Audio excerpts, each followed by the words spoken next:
Hello guys and welcome back to my channel. Ngayon po magluluto tayo guys ng laing or gabi.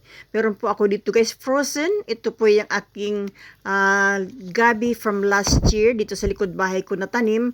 I-frozen ko lang po siya guys kasi hindi ko siya na-consume lahat. Marami po kasi akong gabi last year. Ngayon tayo ay magluluto ng gabi. No, frozen po ito guys. Inabas ko ito sa freezer kagabi para hindi na siya frozen ngayon umaga. Yan.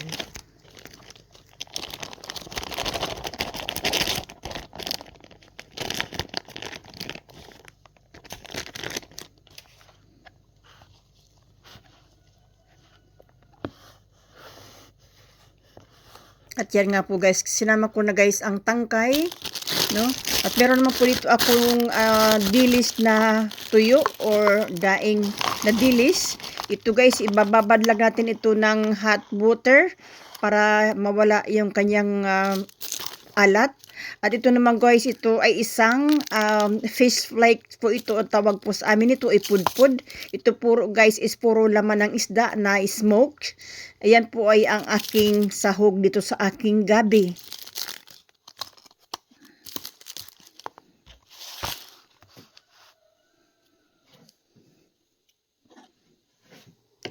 Very simpleng luto lang po ito guys. Ang pagluluto ng probinsya, ganito po kasi sa probinsya namin, walang gaanong sahog. Kung anong meron lang po ako, yun lang po ang ating ilalagay. At ang atin pong gata, nasa lata po kasi dito guys sa amin, sa Australia guys, is napakamahal ng sariwang niyog, no? Yan, sibuyas po at saka ating luya ang aking inilagay. At ibubuhos na rin po natin ang ating gulay na gabi or laing. At papakuluan lang po natin ito guys. Ang aking ginamit ay ang ating coconut milk. Tapos mamaya ilalagyan ko rin po guys ng coconut cream ang ating kakanggata.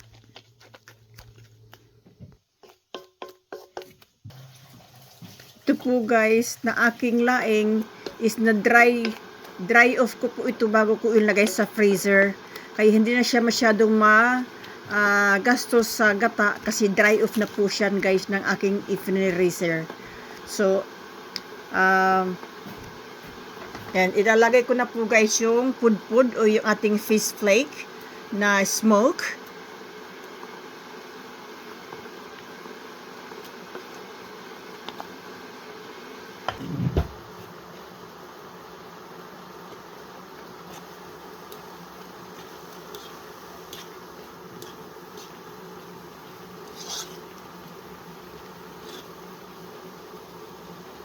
At you guys, nilagyan ko po ng hot water yung dilis kasi medyo maalat-alat siya. Kaya binabad ko muna siya sandali para matanggal yung kanyang pagkaalat. At yan, natutuyo na po ng konti yung ating gulay. Ngayon ubusin ko na rin tong aking gata.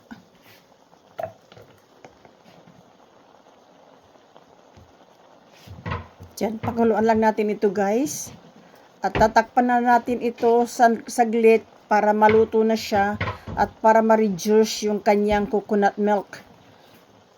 Ayan, takpan muna natin. At para mamaya tayo is maglalagay ng ating coconut cream, ang ating pong kakanggata.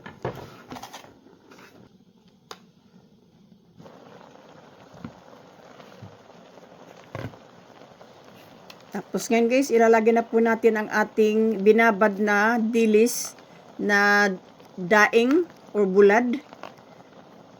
Hindi na siya maalat guys kasi nakababad na siya for at least 10 to 15 minutes. At saka hot water po ang akin nilagay. So masyadong mas luto na po siya guys. Ayan. Pakuluan lang ito hanggang ma-reduce yung kanyang sabaw.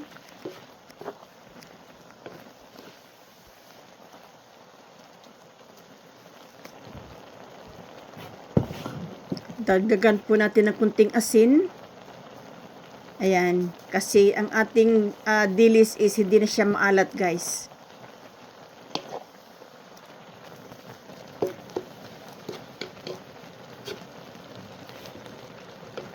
Yan, takpan muna natin muli. So, para kulo na lang siya ng pakulo. Kasi mas maganda guys pagka ang gata is talagang lutong-luto siya. Mas maganda nga, diba guys, di pa yung naglalangis na. Pero ako hindi ko yun pa abutin sa to the extent na maglalangis na siya talaga. Kasi gusto ko meron pa siyang kunting sabaw.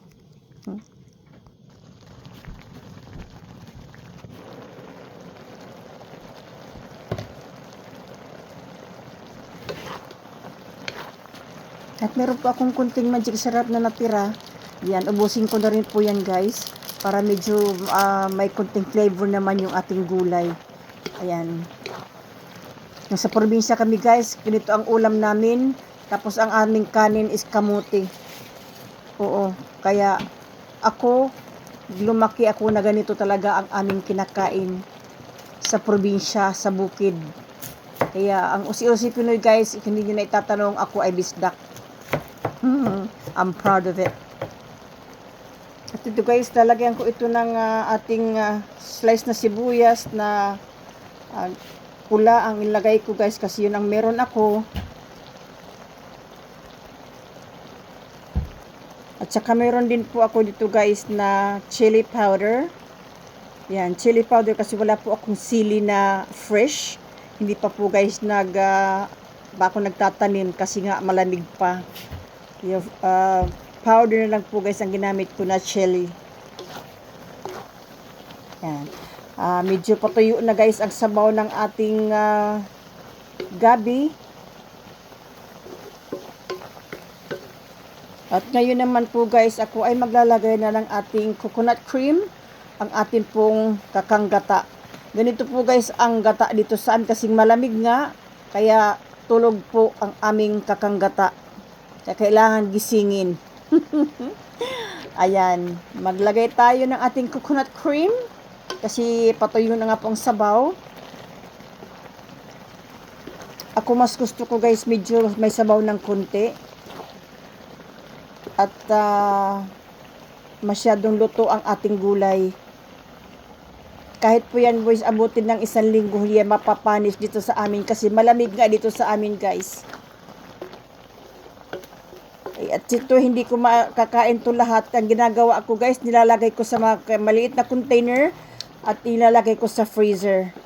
Kaya kung kailanganin ko ng gulay, meron akong gulay na laing o gabi, i-unfreeze ko na lang siya sa microwave, di ba? Tipid-tipid. Discarding Pinoy. Ganun po tayo guys pag nasa ibang bansa. Kailangan talaga maging madiskarte tayo. At yan, napakasarap na yan guys.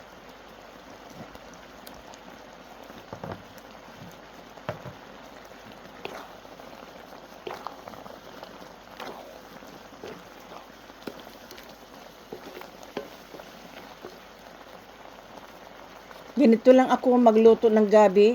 Napakasimple at saka masarap. Walang gaanong rikado. Kung anong meron lang. Ganun lang talaga tayo. Sabi nga, simple is the best. Diba? Takpan muna natin to sa sandali. At para masimmer lang siya ng konti. At mamaya guys, maluto na ito. At maglalagay din po ako guys ng chili flake. Ayan, ang chili flake. Kasi nga wala akong chili na fresh. No panglaing.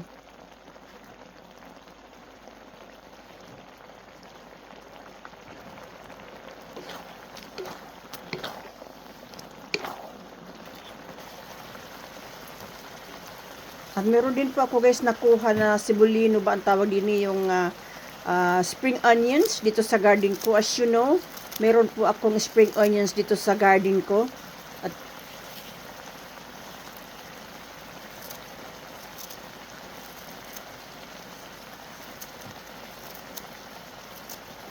ang fresh spring onion.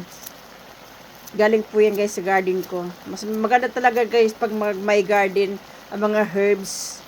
Tuloy niya magluluto kayo. Ayan.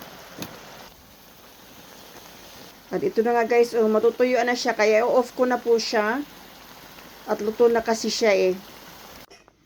And ito na guys, ang gulay na ating laing or gabi. Thank you all for watching guys. Subscribe if you haven't subscribed to my channel. Thank you all.